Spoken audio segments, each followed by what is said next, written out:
আমি একটা knowledge CD করছি, আপনারা খবর রাখেন কি জানি না।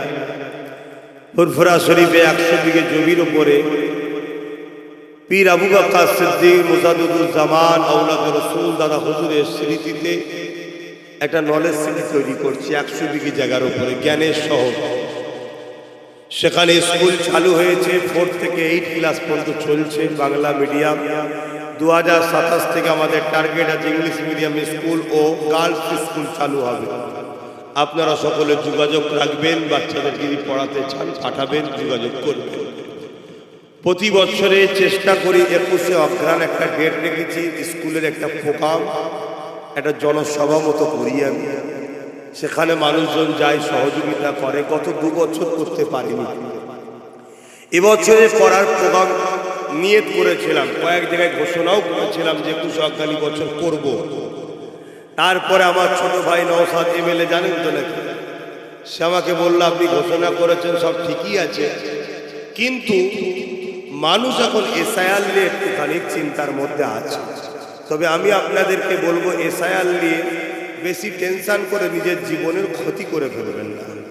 ঠান্ডা মাথায় চোখ কান খুলে আপনি আস্তে আস্তে স্লো পায়ে হাঁটেন, তাড়াহুড়ো করবেন না, আর ঘাবড়ে গিয়ে একেবারে নিজের জীবনও ক্ষতি করে ফেলবেন না। কারণ ভারতবর্ষের মুসলমান কোনো দেশ থেকে আসা নয়, এদেশে ছিল, আছে, থাকবে। কত হুকুমত এসেছে চলে গেছে, মিটাবার কারো ক্ষমতা নাই, ইনশাআল্লাহ এটা মনে রাখবেন। এবং যখন এসআইআর এর ফর্ম ফিল আপ করবেন, 1 কপি ফিল আপ স্ট্যাম্প সহ সিগনেচার আপনার কাছে রাখবেন। 1 কপি যে আসবে বিএলআরও তার হাতে জমা দেবেন, অন্য কারো হাতে জমা দেবেন না। এবং যার হাতে জমা দিচ্ছেন তার ফটোটা তুলে রাখবেন। তো এই 21শে অগ্রহায়ণ প্রোগ্রাম করার ইরাদা করেছিলাম। শুনছি নাকি 7ই ডিসেম্বর খরসার একটা নোটিফিকেশন বা একটা লিস্ট দেবে। তো ওই সময়টা আমার মনে হয় এলাকায় থেকে একটু নামের সিরিয়ালগুলো দেখা দরকার। তাই আমাদের আলোচনার মাধ্যম দিয়ে এবছরও প্রোগ্রামটাকে স্থগিত রাখার চেষ্টা হচ্ছে। 21শে অগ্রহায়ণ প্রোগ্রামটা আমরা করছি না, কেন তারপরের দিনই 8ই ডিসেম্বর 21শে অগ্রহায়ণ হচ্ছে। দেখা যাবে 7 তারিখ, 8 তারিখ, 9 তারিখ বিভিন্ন কাজের মধ্যে মানুষ জড়িয়ে থাকবে। আর এই বিষয়টা খুব জটিল বিষয়, একটু সজাগ হতে হবে। কথা বুঝে আসছে? কেন অনেক রকম চক্রান্ত চলছে।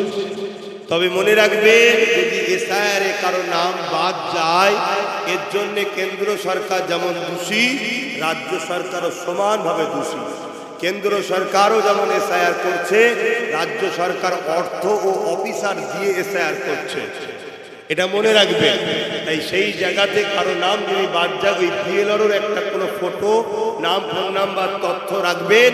কোনো যদি অসুবিধে হয় আর এই ছেলেটাকে যদি আপন মনে করে, সে মুসলিম হোক আর হিন্দু হোক, আদিবাসী হোক আর মতুয়া হোক, কোনো যদি বিপদে পড়ে একটা বার ডাকবেন।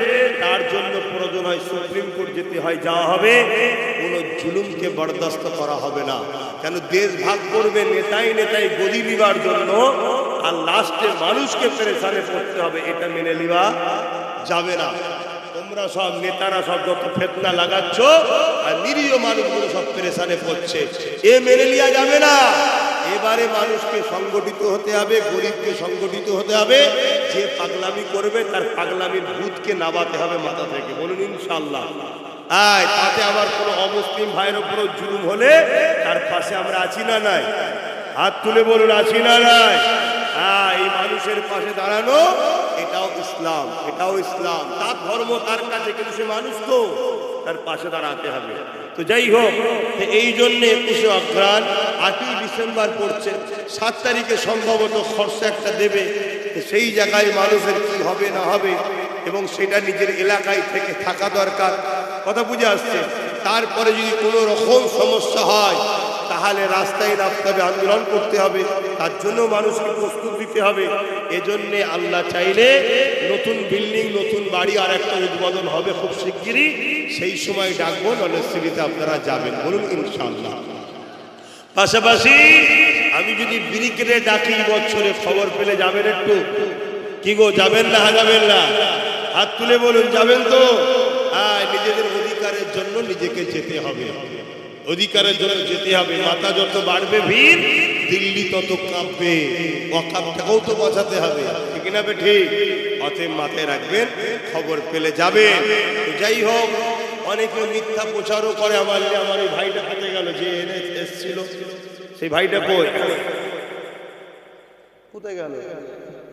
যাই হোক, আমি একটা ওই ভাই যারা এনেছে কমিটির ভাইদের যোগাযোগ রাখবে। একটা নম্বর বলছি, পারেন তো লিখে নেন, সুবিধা অসুবিধে ফোন করবেন, কবে ঘরে থাকি জানবেন, জেনে যাবেন। এমনি প্রতি শুক্রবার দিন থাকি।